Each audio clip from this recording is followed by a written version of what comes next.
Let me ask you something. Have you ever lost, not because you were weaker, not because you weren't smart enough, but simply because you were watching the wrong thing? You were so focused on one problem, one direction, one threat, that by the time you realized what really mattered, it was already over. That's what "make noise in the East, strike in the West" is all about. In plain English, it means this: I keep your eyes busy over here while I quietly get things done over there. Most people think this strategy is about faking an attack, like, I pretend to hit the East but actually attack the West. That's the beginner version. The real strategy isn't about fooling your actions, it's about fooling your judgment. I'm not tricking you about where I'm coming from, I'm tricking you about what actually matters. Here's the uncomfortable truth. Humans are bad at attention. Not emotionally bad, biologically bad. We can only truly focus on one thing at a time. Once your attention is locked onto point A, your reaction to point B automatically slows down. That's not stupidity, that's how the brain works. And smart people don't fight strength with strength, they fight attention with attention. There's a second layer that's even more dangerous. Once I make you believe this is where the real danger is, you'll do the rest of the work for me.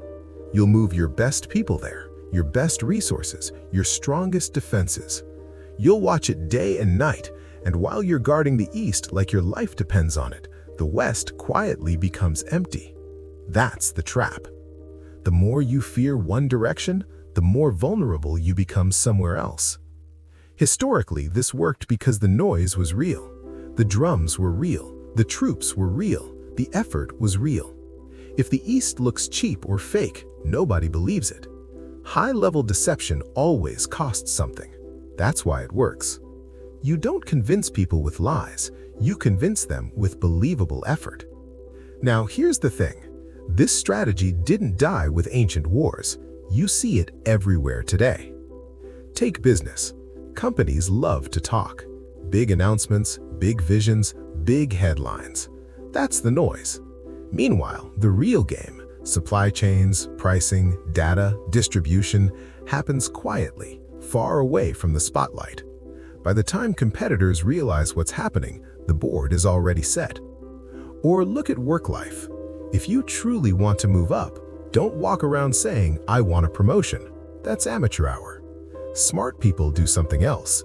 They take on a visible, exhausting task, something that looks important, something that attracts attention. That's the noise.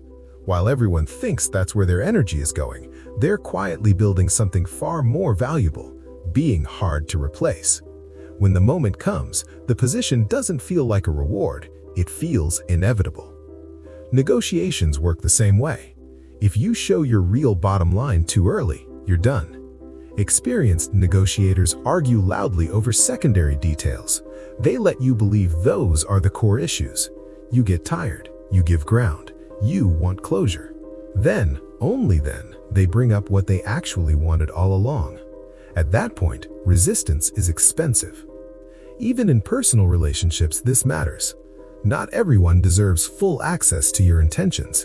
If you show everything, people will analyze you, test you, and exploit you. People who protect themselves don't lie. They simply don't reveal the whole map.